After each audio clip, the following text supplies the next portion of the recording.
नमस्कार, राष्ट्रबोध में आपका स्वागत है। छत्तीसगढ़ की राजनीति में एक कद्दावर चेहरा हैं बृजमोहन अग्रवाल। लगातार 7 बार रायपुर से विधायक रहे हैं, मंत्री रहे हैं। इनके ऊपर चुनाव प्रचार के दौरान एक विशेष वर्ग के द्वारा हमला किया जाता है। मामला इसलिए भी ज़्यादा बेहद संवेदनशील है क्योंकि मौका चुनाव का था। चुनाव प्रचार के दौरान वो बैजनाथ पारा गए थे। उनके गिरेबान में किसने हाथ डाला, इसके बाद सीएम भूपेश बघेल का भी एक तीखा बयान सामने आया है। इन दोनों बयानों पर आप गौर करें, वो सारी हरकतों पर गौर करें। उसके बाद मैं आपको बताऊंगा कि छत्तीसगढ़ की राजनीति किस तरह से हर दिन नए करवट ले रही है। बृजमोहन अग्रवाल के ऊपर हुए इस हमले का साफ तौर पर असर भी नजर आया, जहां हजारों की संख्या में उनके समर्थक देर रात तक थाने के बाहर डटे रहे। एफआईआर दर्ज करवा दी गई। हमले की खास वजह क्या है, इसे भी समझने की कोशिश की जाती रही। आरोप लगे महापौर एजाज ढेबर के समर्थकों पर, आरोप लगे एक ऐसे खास वर्ग पर जो कि बृजमोहन अग्रवाल और उनकी पार्टी की विचारधारा से इत्तेफाक नहीं रखता। ऐसे आरोप लगे कि शहर का माहौल खराब करने के लिए जानबूझकर ये हमला किया गया। वीडियो में जैसा कि आप साफ तौर पर देख पा रहे हैं, कौन गलत है कौन सही है, लेकिन राजनीति में खासकर चुनाव के माहौल में बयान तो तीखे आने ही थे। सारी तस्वीरें आपके सामने हैं। ये माहौल राजधानी रायपुर का है। इसे लेकर तीखी प्रतिक्रिया भी होनी थी। पूरे प्रदेश में सोशल मीडिया के माध्यम से ये वीडियो वायरल हुआ, लोगों ने देखा और तीखी प्रतिक्रिया भी सामने आने लगी। फौरन डैमेज कंट्रोल की कोशिश भी की जाती रही, लेकिन वार पलटवार का यह दौर आगे भी चलता रहेगा। अभी तो शुरुआत लग रही है। चुनाव को हफ्ते भर का समय जो बाकी है। हमारे कार्यकर्ता सामने आ गए और मेरे पीएसओ मुझे घसीटकर पीछे ले गए और बचाकर मदरसे में जाकर मैं बैठ गया, तो मैं बच गया। मुझे लगता है कि उनकी कोशिश थी मेरी हत्या करने की, और ये कांग्रेस के लोग पूरे शासन प्रशासन के संरक्षण में हमारे चुनाव प्रचार को रोकने की कोशिश कर रहे हैं और हत्या करने की कोशिश कर रहे हैं। ये गुंडागर्दी करने की कोशिश कर रहे हैं। और हमने हमारे दौरे का इन्फॉर्मेशन पूरा एडिशनल एसपी से लेकर टीआई से लेकर सबको दे दिया था कि हमारा वहाँ पर दौरा है और उस दौरे में पर्याप्त सुरक्षा व्यवस्था आप रखें। मुझे लगता है ये सब अनवर ढेबर और एजाज ढेबर के लोग थे जो महंत जी के पीछे रहकर पूरे चुनाव का संचालन कर रहे हैं और वो चुनाव को शांतिपूर्ण ढंग से नहीं होने देना चाहते। हमने पहले भी शिकायत की है। पहली बात तो है कि बृजमोहन अग्रवाल पे कोई हमला कर सकता नहीं। वीडियो दिख रहा है, उसमें तो खुद ही धक्का मार रहे हैं।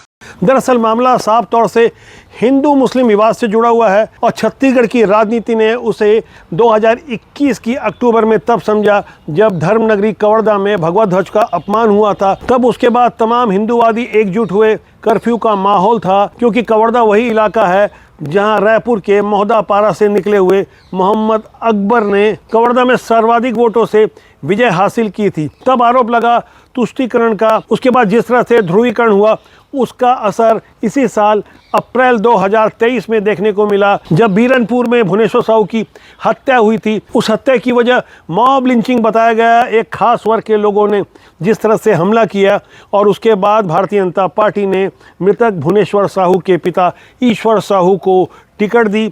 अभी फिलहाल वो साजा से मंत्री रविंद्र चौबे के खिलाफ चुनाव लड़ रहे हैं और इस चुनाव प्रचार के दौरान भी वही बात उठ रही है। दावा किया जा रहा है कि 7 बार साजा से निर्वाचित हुए मंत्री और सरकार के प्रवक्ता रविंद्र चौबे एक भी बार अपने ही विधानसभा क्षेत्र के भुवनेश्वर साहू के परिजनों से मिलने नहीं गए और अब भुवनेश्वर साहू के पिता उनके सामने उन्हें कड़ी टक्कर दे रहे हैं। जो ज़मीनी हालात और वहाँ की ग्राउंड रिपोर्ट हमारे सामने आ रही है, वहाँ का माहौल ईश्वर साहू के पक्ष में जाता नजर आ रहा है। जातिगत समीकरण और वोटों के ध्रुवीकरण का भी साफ तौर पर असर देखने को मिल रहा है। छत्तीसगढ़ के विधानसभा चुनाव के लिए जब चुनाव प्रचार शुरू हुआ था तब कांग्रेस की स्थिति अपेक्षाकृत भारतीय जनता पार्टी से ज़्यादा मजबूत नज़र आ रही थी, लेकिन तारीखों के बदलने के साथ अब माहौल एकदम बदला हुआ है। जिस तरह से भारतीय जनता पार्टी पहले से आक्रामक थी, लेकिन इस बीच एंट्री होती है 508 करोड़ वाले उस पत्र की और शुभम सोनी के एक वीडियो की, जिसमें महादेव सट्टा के मामले में मौजूदा सरकार बैकफुट पर नजर आ रही है। इन आरोपों के बारे में देश के प्रधानमंत्री ने छत्तीसगढ़ आकर जब कई बार कहा कि यहाँ पर सट्टे का खुलेआम धंधा चलता है, तो जाहिर तौर पर जनता पर इसका असर तो पड़ना था। तो ऐसे ही बदले हुए माहौल में अब जब चुनाव हो रहे हैं, तो कांग्रेस के लिए बिलासपुर से एक और बुरी खबर आई। रामशरण यादव जो बिलासपुर के महापौर हैं, उनका एक वो ऑडियो लीक हो जाता है।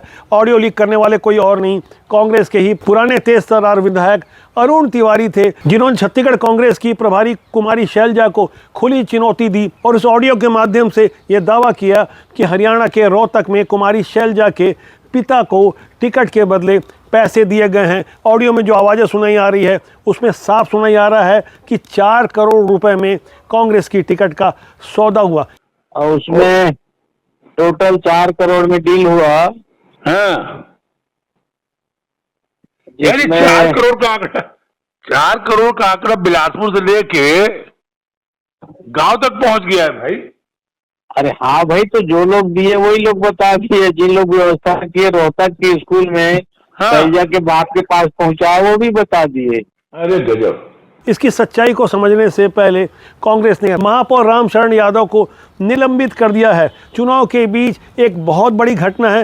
रामशरण यादव बेलतरा से टिकट की दावेदारी कर रहे थे और उन्होंने ही साफ तौर पर आरोप लगाया कि मामला 4 करोड़ तक पहुंच गया है। जब बात पकड़ में आई तो कहा कि मैंने आपसी भाईचारे में ऐसी बातें कह दी। ऐसी घटनाक्रम का छत्तीसगढ़ की राजनीति में कितना गहरा असर पड़ता है, इसकी समीक्षा होनी चाहिए। राजनीति की सुचिता के लिए ईमानदार लोगों को सामने आना चाहिए। राजनीति बुरी नहीं होती, उसमें काम करने वाले कुछ लोग बहुत बुरे होते हैं, जो अक्सर राजनीति में हावी रहते हैं, जिससे नए और अच्छे लोगों को आने का मौका नहीं मिलता। तो आज के अंक के लिए इतना ही। मेरी आपसे फिर जल्दी मुलाकात होगी। मेरा आपसे आग्रह है कि आप चैनल को देखें, लाइक करें, शेयर करें और कमेंट सेक्शन में आके अपनी राय जरूर दें, जिससे आपका और हमारा संबंध ज़्यादा मजबूती से ज़्यादा लंबे समय तक बना रहे। नमस्कार।